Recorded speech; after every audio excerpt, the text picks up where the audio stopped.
How does a nation rebuild after losing almost everything? How did a country whose cities lay in ruins become one of the richest economies on Earth in just a few decades? And how did the words "Made in Japan" transform from a symbol of cheap products into a global mark of quality and innovation? Today, I'll show you how Japan achieved one of the greatest economic recoveries in modern history. From the ashes of World War II to becoming the world's second largest economy, this is the remarkable story of discipline, innovation, and relentless ambition. If you enjoy uncovering the stories behind history's greatest transformations, consider subscribing. Every documentary on this channel is built from extensive historical research to bring the past to life through cinematic storytelling. The story begins in a country that had nothing left to lose. August 1945. Japan is silent. Entire neighborhoods have vanished beneath mountains of rubble. Smoke still rises from cities that only months earlier were filled with factories, schools, and homes. Railways are twisted beyond recognition. Bridges lie collapsed into rivers. Millions of people wander the streets, searching for food, water, and missing family members. For the first time in centuries, Japan has surrendered. The Second World War is over. The cost is almost impossible to measure. More than 3 million Japanese have lost their lives. Hundreds of factories that once produced ships, aircraft, and machinery have been destroyed. Industrial production has collapsed. Inflation is spiraling out of control, and food shortages threaten millions with starvation. The country that once dreamed of building an empire is now struggling simply to survive. Across the Pacific, the United States prepares to occupy Japan under the leadership of General Douglas MacArthur. Many expect a harsh occupation. Instead, the American administration begins one of the most ambitious reconstruction programs in modern history. The first priority is stability. Japan's military is dissolved. Its wartime industries are dismantled or converted to civilian production.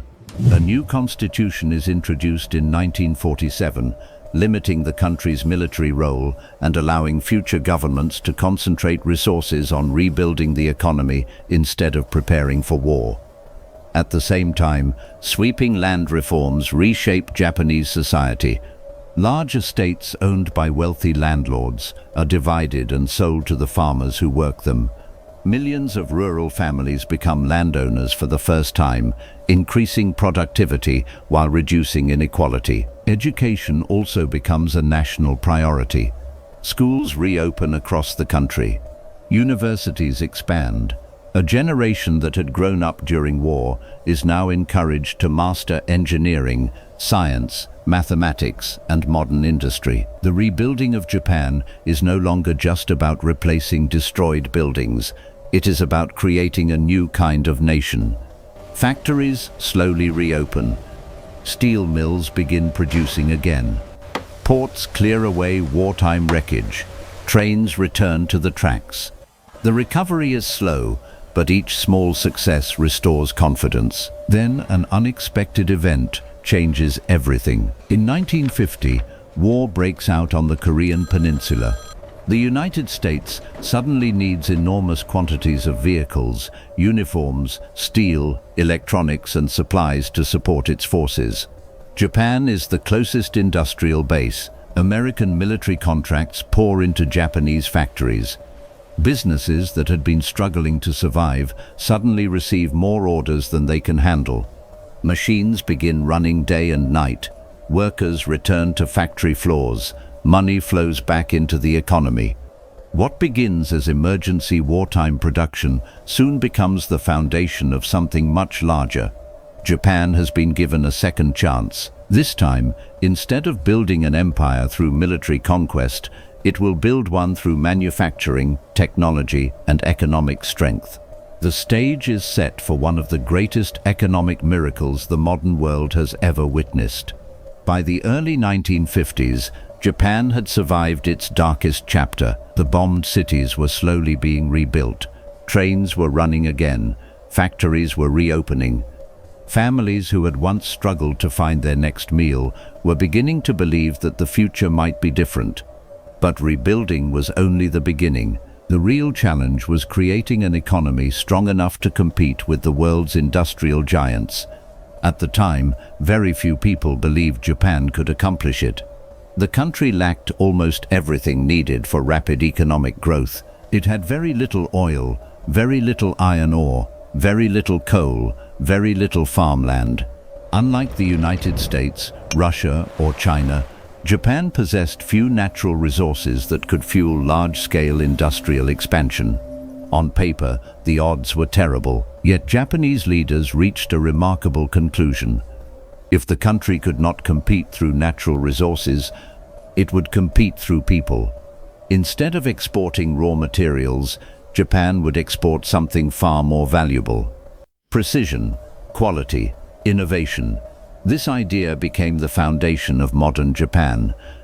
Government officials, business executives, banks, universities and manufacturers began working together with a single objective: industrial growth. One organization became especially important: the Ministry of International Trade and Industry, better known as MITI.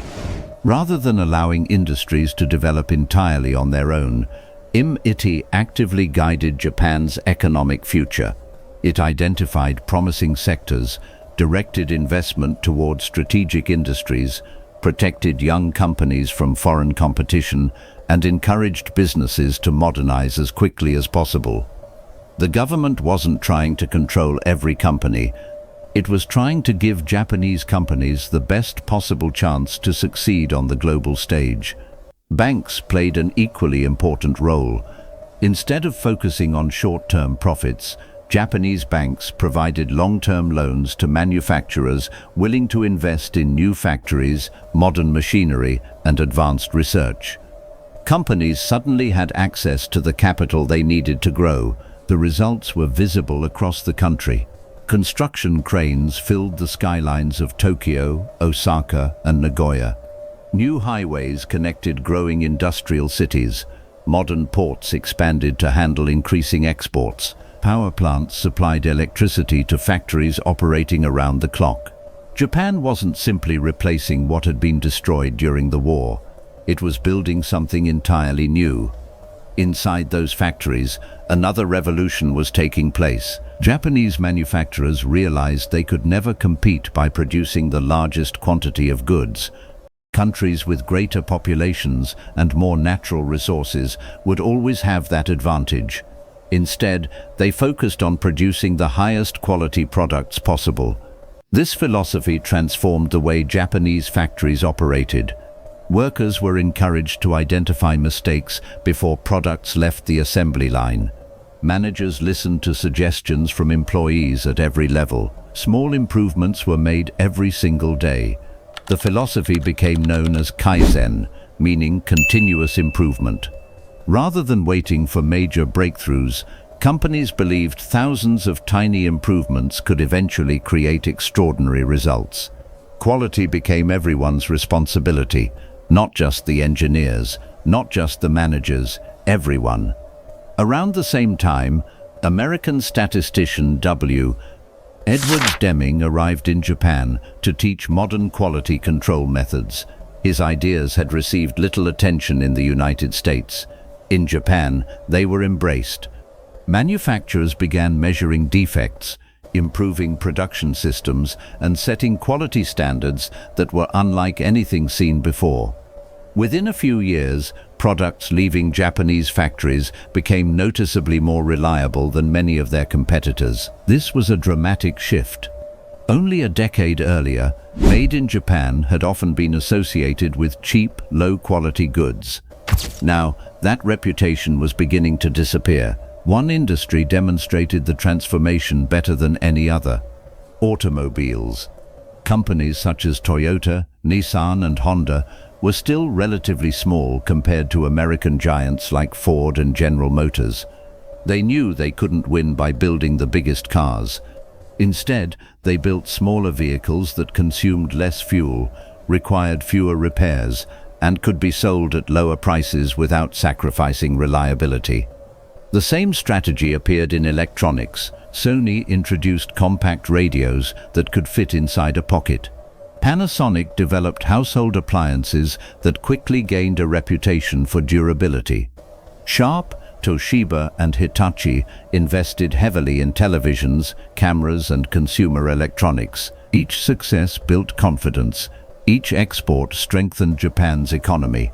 Each satisfied customer helped erase old stereotypes. By the beginning of the 1960s, ships carrying Japanese products were leaving ports every single day, heading toward North America, Europe and markets across the world. What had started as a desperate effort to rebuild after war was becoming something few economists had predicted. Japan was no longer simply recovering. It was preparing to challenge the world's greatest industrial powers. And over the next 3 decades, that challenge would reshape the global economy forever. By the late 1960s, Japan had accomplished something extraordinary. Its factories were no longer producing goods just for the Japanese market. They were producing products the entire world wanted to buy. Every week, cargo ships departed from the ports of Yokohama, Kobe and Osaka, carrying automobiles, televisions, radios, cameras, watches, motorcycles and machine tools. Containers stamped with the words "Made in Japan" began arriving in cities across North America, Europe, Australia and Southeast Asia. Only 20 years earlier, those same words had been associated with cheap imitations. Now they were becoming a guarantee of quality. No company represented this transformation better than Toyota. While American automakers built large, powerful cars designed for wide highways and inexpensive fuel, Toyota focused on something different: efficiency, reliability, affordability. Its engineers eliminated unnecessary waste from production, reduced manufacturing costs, and built vehicles that could run for hundreds of thousands of kilometers with relatively few mechanical problems. This production system became known as the Toyota Production System, a manufacturing philosophy that would later influence factories all over the world. Instead of producing enormous inventories that might never be sold, Toyota introduced a method called just-in-time manufacturing. Parts arrived only when they were needed. Warehouses became smaller. Waste was reduced. Factories became faster and more efficient. Businesses from Germany to the United States would eventually study and copy this system. Toyota wasn't alone. Honda began exporting motorcycles that were cheaper, lighter, and more dependable than many Western competitors. By the 1970s, Honda had become one of the world's fastest-growing motorcycle manufacturers before expanding successfully into automobiles. Sony was transforming another industry entirely. In 1955, few people outside Japan had heard of the company. Within 2 decades, Sony had become one of the most respected names in consumer electronics. Its transistor radios made music portable. Its color televisions entered millions of homes. Then, in 1979, the company introduced the Walkman. For the first time, people could carry their favorite music in their pockets while walking through city streets, parks, or train stations. The device became a global phenomenon. Panasonic, Sharp, Toshiba, Canon, and Nikon were achieving similar success. Japanese cameras became favorites among photographers. Japanese televisions entered living rooms around the world. Japanese calculators appeared on office desks and in classrooms. Japanese watches challenged the centuries-old dominance of Swiss manufacturers. Every successful export strengthened Japan's economy. Factories hired more workers. Banks issued more loans. Companies invested even more money into research and development. Innovation became a national habit rather than an occasional achievement. Then another global event unexpectedly accelerated Japan's rise. In 1973, the world was hit by the first major oil crisis. Oil prices skyrocketed almost overnight. Countries that depended on large, fuel-hungry vehicles suddenly faced enormous costs. American consumers began looking for smaller, more economical cars. Japan was perfectly prepared. Toyota, Honda, Nissan and Mazda already specialized in compact, fuel-efficient vehicles. Demand exploded. Dealerships across the United States struggled to keep enough Japanese cars in stock. The same trend appeared across Europe. Japan's exports surged to record levels. Its trade surplus continued to grow. Money flowed back into Japanese companies, allowing them to build larger factories, develop better technology, and compete in even more industries. By the early 1980s, Japan had become one of the world's largest exporters. Its economy was expanding at a pace few developed nations could match. Around the world, business leaders began asking the same question: what was Japan doing differently? Universities studied Japanese management techniques. Executives flew to Tokyo to visit factories. Manufacturers sent engineers to observe Japanese production methods. Books explaining Japan's economic success became international bestsellers. Many experts believed the 21st century would belong to Japan. Some even predicted that its economy would eventually overtake the United States. For a nation that had been devastated only a generation earlier, it was an astonishing achievement. But extraordinary success often creates new risks. As Japanese companies became richer, stock prices climbed higher. Land values soared. Banks approved larger loans. Optimism spread throughout the country. Few people realized they were witnessing the beginning of one of the largest financial bubbles in modern history, and when that bubble finally burst, it would bring Japan's economic miracle to an abrupt halt. By the mid-1980s, Japan had achieved what once seemed impossible. Its economy had become the envy of the world. Japanese cars dominated roads across America. Japanese televisions filled living rooms from London to Los Angeles. Sony, Toyota, Honda, Panasonic, Canon, and Nintendo had become household names. Japan was no longer catching up with the West. In many industries, it had already overtaken it. By 1988, Japan had become the world's second-largest economy, behind only the United States. Its exports were reaching record levels. Its companies were among the most profitable on Earth. Its banks held enormous amounts of capital. Many economists believed Japan's rise had only just begun. Then confidence turned into overconfidence. As businesses earned more money, banks became increasingly willing to lend. Loans became easier to obtain. Companies borrowed heavily to expand. Investors borrowed heavily to buy stocks. Ordinary families borrowed to purchase homes. Money seemed limitless. As more people invested, prices continued rising. The Japanese stock market climbed to levels never seen before. Real estate prices followed the same path. Land became so valuable that people started believing it could never lose value. In Tokyo, office buildings changed hands for astonishing sums. Small plots of land sold for millions of dollars. Some newspapers even claimed that the land beneath the Imperial Palace in Tokyo was worth more than the entire state of California. The numbers sounded unbelievable, yet many people believed them. Speculation replaced caution. Investors weren't buying assets because they needed them. They were buying simply because they expected prices to keep rising. The cycle fed itself. Higher prices attracted more buyers. More buyers pushed prices even higher. Japan had entered one of the largest financial bubbles in modern history. Companies used inflated stock prices as collateral to borrow even more money. Banks approved loans with surprisingly little concern for risk. Business leaders believed economic growth would continue forever, but no bubble lasts forever. By the end of 1989, the Japanese government and the Bank of Japan became increasingly concerned that the economy was overheating. Interest rates were raised, borrowing became more expensive. Almost immediately, investor confidence began to weaken. Then panic spread.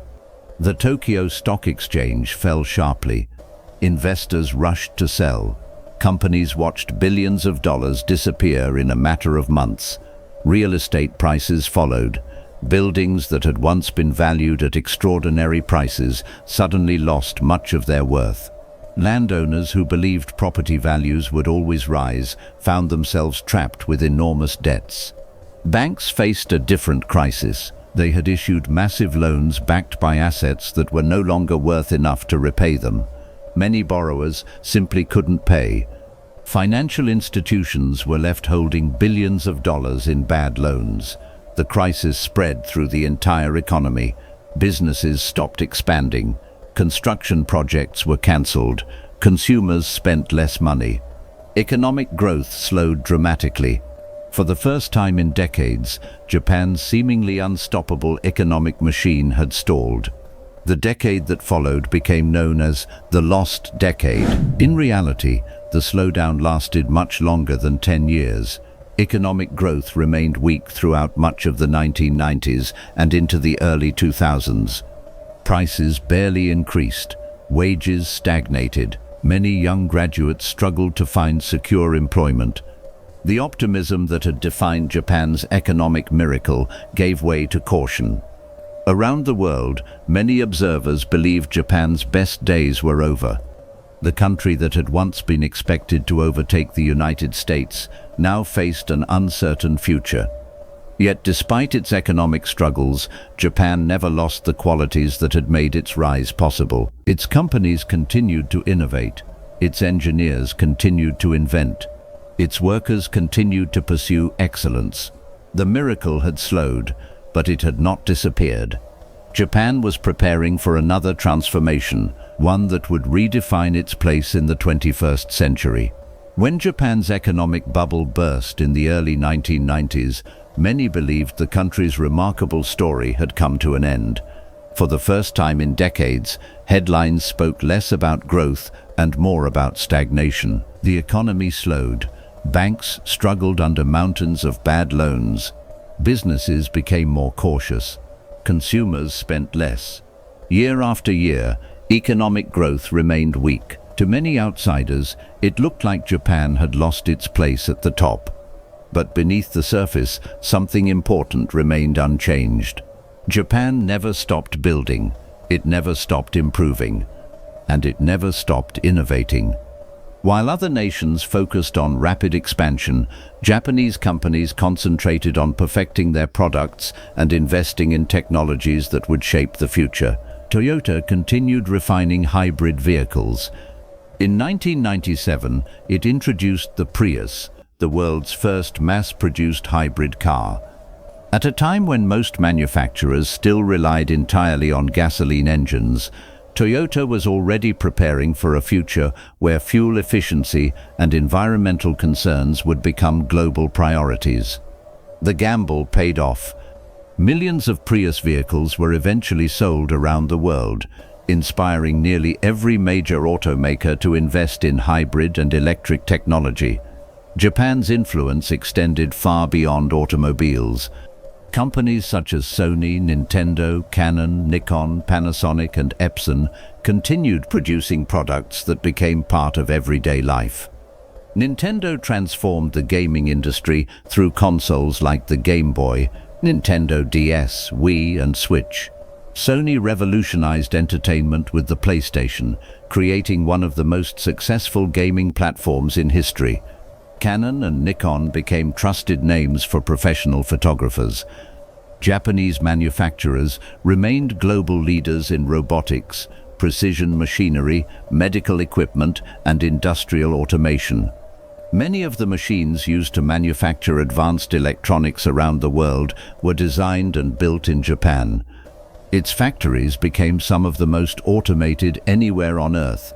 Even today, countless production lines across Europe, North America, and Asia rely on Japanese technology. The country's greatest export was no longer just physical products. It was knowledge. Businesses around the world adopted Japanese management philosophies. Kaizen became a standard principle in manufacturing. Lean production was taught in business schools. The Toyota production system became a model studied by companies on every continent. What had started inside Japanese factories after World War II had evolved into global business practices. Japan also demonstrated something that many economists had once considered impossible. A nation with very few natural resources had become one of the richest countries in the world through education, engineering, discipline, and innovation. Its greatest resource was never oil, it was people. Today, Japan remains one of the world's largest economies despite facing significant challenges. Its population is aging, birth rates continue to decline. The workforce is shrinking. China has surpassed Japan as the world's second largest economy, and new competitors continue to emerge across Asia. Yet Japan continues to lead in industries where precision, quality, and reliability matter most. Its influence can be found inside the cars we drive, the cameras we use, the factories that build our products, and the technologies that power modern life. Few countries have transformed themselves as completely as Japan. In less than half a century, it went from the devastation of war to becoming an economic giant admired across the globe.